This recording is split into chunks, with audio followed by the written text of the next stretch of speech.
já aqui rendendo toda a minha revolta com essa lei de abuso de autoridade, eu gostaria de me manifestar com relação ao episódio envolvendo o ex-procurador-geral da República e o ministro da Suprema Corte. E eu quero dizer nesse pormenor o seguinte: nada nessa vida se resolve com violência. Existem momentos limítrofes da vida mesmo, existe mesmo. Quando você trabalha com assuntos estressantes, quando você trabalha com fatos que fazem com que uma canetada sua decida a vida de pessoas, e não só aquela vida, mas a vida de uma sociedade ou de uma série de outras pessoas, é muito comum que essa pressão leve as pessoas até o seu limite.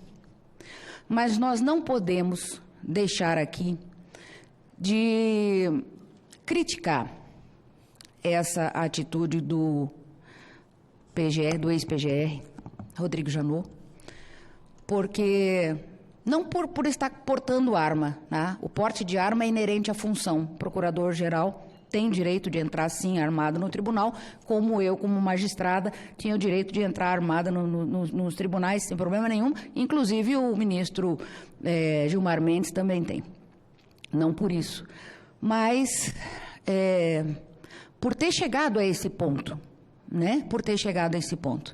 Eu agradeço também, junto com ele, a Deus por não ter terminado essa intenção, não ter concretizado, porque acho que hoje o Brasil teria uma história escrita de uma forma diferente e, quiçá, não fosse a melhor para o Brasil, né?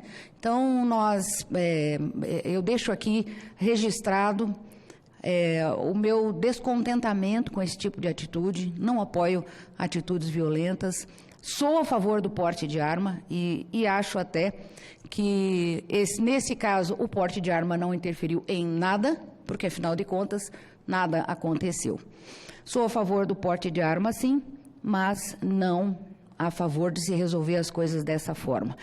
Porém, não posso deixar de registrar aqui também o meu apelo para que a Suprema Corte ouça as vozes do povo, da Constituição, ouça a voz do povo, a voz do Ministério Público, a voz desse Brasil que precisa mudar e se renovar, né? Porque não é possível que você vá às redes sociais depois de uma notícia dessas, senadores, e veja a maioria das pessoas dizendo ali: ô Janot, por que você não terminou de fazer o serviço? Ô Janot, você devia ter feito. Puxa vida, isso não é bom, isso não é bonito, isso não é brincadeira, né? Isso deixa um ministro do Supremo muito mais à mercê de perigo do que estaria só com o Janot fazendo uma coisa dessa. O Brasil inteiro dizendo, né? Isso é muito triste, isso é muito triste. Então, fica o meu apelo no sentido de que a Corte Superior saiba entender melhor o que diz as ruas, saiba entender melhor o que diz a Constituição, sim. Porque a nossa Constituição é garantista, senadores, mas a nossa Constituição garante direitos e impõe deveres. O cidadão não é feito só para usufruir direito, não. Ele também tem os deveres para usufruir. E quanto mais deveres ele obedece, mais direitos ele tem que ter. É assim que funciona em qualquer lugar decente do planeta. Me desculpem se eu me alonguei. Muito obrigada pela palavra. Pois não, senador. Eu sei que o senador está impaciente para ocupar. Se a senhora me permitir...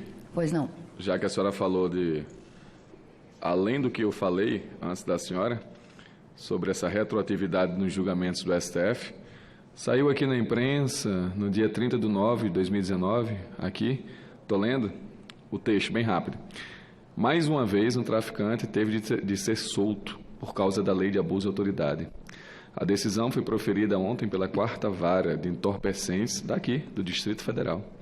O homem de 53 anos foi preso em flagrante, mas na audiência de custódia, o juiz considerou que a prisão pela polícia foi legal, o que justificaria a decretação da prisão preventiva. Estamos falando de tráfico de drogas, viu?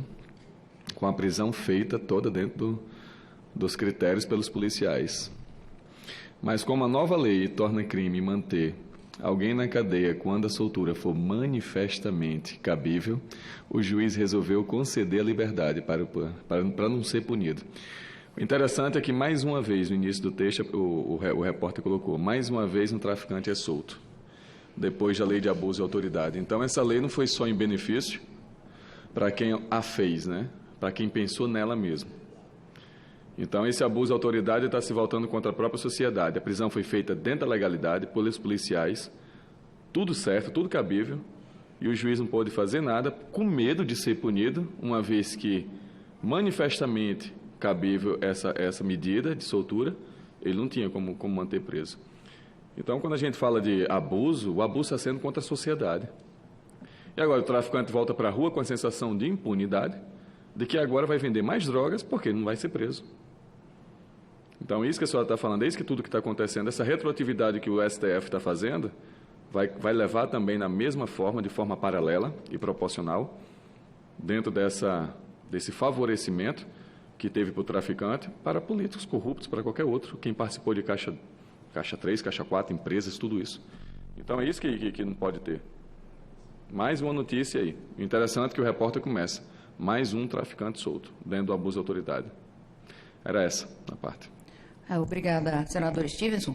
Só para complementar o que o senhor disse, é claro que o judiciário acuado, que o judiciário com medo, jamais vai garantir o seu papel no Estado democrático de direito. Então, é esta grande e grave crise institucional a que eu me referia no início da minha fala. Muito obrigada, senhor presidente. Nós que agradecemos, senadora juíza Selma Arruda. Como eu disse para o senador Confúcio Moura, é sempre muito bom ouvir quem tem o coração limpo como Vossa Senhoria, a brasilidade, as suas indignações que são expostas por WhatsApp, e eu sempre vejo. A senhora não é só um exemplo de guerreira, a senhora é um exemplo também de senso de justiça. E esse seu pronunciamento foi recheado de palavras sobre essa questão.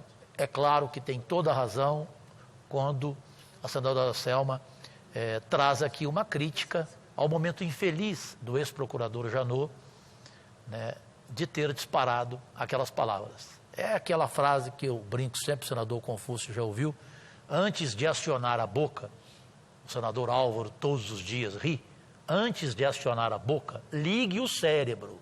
Né? Então, para que falar aquilo? Agora, tem uma coisa, por favor, Brasil, pátria amada, não é por isso que, de repente, Gilmar Mendes vai virar vítima, porque a única coisa que esse cidadão não é vítima. Parabéns pelo seu pronunciamento, senadora.